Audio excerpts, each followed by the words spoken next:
Les protéines de soja texturées, que l'on nomme aussi protéines de soja déshydratées, est un produit qu'il faut savoir utiliser pour en tirer son meilleur parti, car en effet, elle est très riche en protéines, mais aussi très pratique et très économique. Elle se présente sous différentes formes pour s'adapter aux recettes. Comme elle est sèche, elle doit être réhydratée. Pour cela, on peut utiliser un bouillon ou une sauce dans laquelle on peut par exemple ajouter des oignons, de la sauce de soja, de la tomate, des herbes et des épices ainsi que de la crème. Regardons par exemple comment j'ai cuisiné celle-ci. J'ai fait revenir des oignons, j'ai ajouté de la sauce soja, de l'ail en poudre, des herbes de Provence et un mélange d'épices Tex-Mex. Puis pour terminer, 10 centilitres de crème végétale.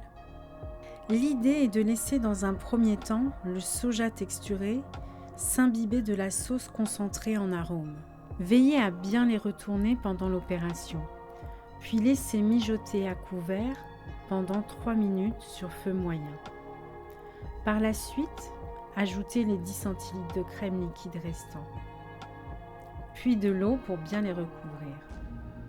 Mélangez et laissez cuire à couvert jusqu'à ce que le soja soit tendre.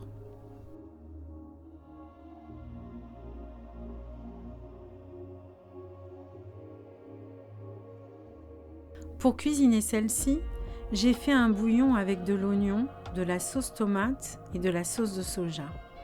J'ai laissé à feu fort sans couvercle.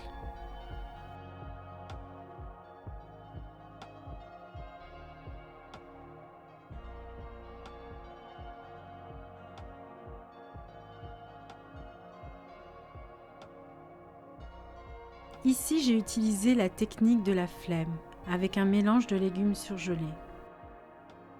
Une fois que la poêlée de légumes soit revenue, j'ai ajouté de la sauce tomate, de la sauce de soja,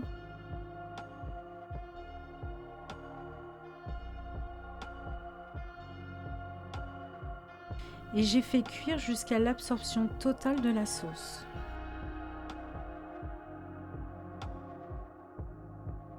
On peut par exemple s'en servir dans un wrap qui ira au four ou avec du riz par exemple.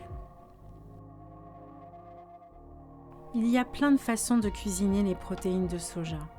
À vous d'être créatif. Utilisez des champignons, des pâtes de curry toutes faites, toutes sortes d'herbes et d'épices. L'important est de créer une base aromatique dans laquelle vous allez faire cuire votre protéine de soja.